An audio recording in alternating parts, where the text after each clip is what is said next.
काय झालंय, काय नेमकी चर्चा झाली? आता आम्ही पक्ष कार्यालयात चाललो आहे. तिथे बाकीचे उमेदवारी सगळ्या उमेदवारांना तिथे बोलवणाऱ्या पक्षाचे नेते सगळे तिथे येणार आहे आणि त्यानंतर तिथनं सीएम साहेबांसोबत बोलणं करून या संदर्भातला तोडगा काढणार आहे. याच्यात बाकी सगळ्या कार्यकर्त्यांच्या भावना, दोन्ही भागातील अभ्यंगनगर आणि त्या भागातील कार्यकर्त्यांच्या भावना, हजारीपाडच्या कार्यकर्त्यांच्या भावना हे सीएम साहेबांना सांगणार आहे. आज जे झालेल्या सगळ्या गोष्टी, कार्यकर्त्यांचं मत सगळं सीएम साहेबांसोबत बोलून मग यामध्ये सीएम मुख्यमंत्री साहेबच याच्यात शेवटचा निर्णय देणार आहे. इतका आक्रोश होते आहे, कशी तुम्ही हे सगळी भावना समजून सांगणार आहे का? कुठल्याही परिस्थितीत जर दुसरा उमेदवार दिला तर आम्ही मतदान करू देणार नाही असंही जे आहे ते म्हणत आहे? नाही, असं काही हे नाही. या भावना आज ठीक आहे, शेवटचा दिवस आहे, कार्यकर्त्यांच्या भावना तीव्र आहे, पण हे कार्यकर्ता आहे सगळे भारतीय जनता पार्टीचे सच्चे कार्यकर्ते. हो, मनोनीत नगरसेवक द्याल का त्यांना कार्यकर्त्यांचं पाहून? नाही, आता काही निर्णय असा झालेला नाही की त्यांना तिकीट देणार की नाही देणार. आता आम्ही पक्ष कार्यालयात चाललो, तिथनं हा निर्णय होणार आहे आणि तिथे कोणाला काय ऍडजस्ट करायचं ते तिथेच निर्णय होणार. विभागीय पक्ष कार्यालय किसन गावंडे हे इथून निघतील का बाहेर? निघतील माझ्यासोबतच ते येऊन राहिले. तुमची मध्यस्थी यशस्वी झाली नाही याबाबत तुम्ही तोडगा आता निघणाऱ्या कार्यालयात विदर्भातले ती भूमिका आजही निभावली तुम्ही? नाही, ठीक आहे, मधला मार्ग काही निघालाय? निघणार. आता आम्ही कार्यालयात जाऊन या मधल्या मार्गाचाच आम्ही चर्चा करणार. नक्कीच आपल्या सोबत आहे परिणयजी फुके. परिणय भाऊ, आपण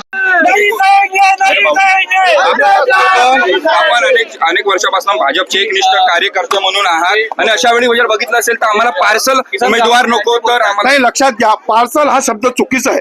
माननीय विजयजी होले हे सुद्धा प्रभागातच राहतात. गेल्या 35 वर्षापासून ते सुद्धा भारतीय जनता पार्टीचं काम करतात आहे. ते सुद्धा निष्ठावंत कार्यकर्ते आहेत. त्यामुळे पार्सल हा शब्द नाहीये. कुठल्या भागावर अन्याय होत असतो. पक्ष नेतृत्व आहे. पक्ष नेतृत्वानं निवड करताना खूप मोठा विषय आहे. 2000 लोकांनी अर्ज टाकलेले आहे, त्यातले 151 निवडायचे आहे. या प्रभागामध्ये 49 लोकांनी अर्ज टाकलेले आहे, त्यातनं 4 निवडायचे आहेत.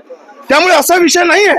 ज्या भागावर अन्याय होता हा विषय आहे. या भागाच्या कार्यकर्त्याच्या भावना योग्य आहे, कारण की या अगोदर सुद्धा या भागाला प्रतिनिधित्व मिळालं होतं, म्हणून या भावना आहेत. तुमच्या रूपानं इथं प्रतिनिधित्व भेटणार आहे ना. मी त्यांचा प्रतिनिधी आहे. पण नगरसेवक असलो तरी चालेल, नसलो तरी चालेल, पण कार्यकर्त्यांच्या भावना दुखावणार नाही याची गॅरंटी आहे. भारतीय जनता पार्टीच्या कार्यकर्त्याला आश्वासनाची गरज नाही. मुख्यमंत्री निष्ठावंत कार्यकर्त्याला आश्वासनाची गरज नसते. देवेंद्र फडणवीस यांची कुठे भेट आहे तुमची? नाही, आता परिणयजींना माहित, परिणयजींना सांगितलंय की आपल्याला जायचं आहे आणि मी त्यांच्यासोबत चाललोय. कुठे भेट? नागपूर का मुंबई? त्यांनाच माहित आहे कुठं नाही जात. पण नक्कीच आहे का भेट होईल मुख्यमंत्र्यांची आणि त्यातनं सर्व चांगलं होईल. काहीच चूक होणार नाही. स्वीकृत नगरसेवक वगैरे काही आश्वासन नाही, असं काही आश्वासन नाही. आणि आश्वासनावर जगणारा भारतीय जनता पार्टीचा कार्यकर्ता नाही. असा कार्यकर्ता जर असेल तर तो स्वार्थी झाला. स्वार्थी कार्यकर्ता भारतीय जनता पार्टीत नाहीये. पक्षशिस्त मोडणारा कार्यकर्ता नाही. माझी विनंती आहे सर्व कार्यकर्त्यांना, मला इथनं जाऊ द्यावं. मी माझ्या माननीय मुख्यमंत्र्यांची बैठक आहे, त्या बैठकीत जे काही होईल मी तुमच्याशी आल्यानंतर बोलतो.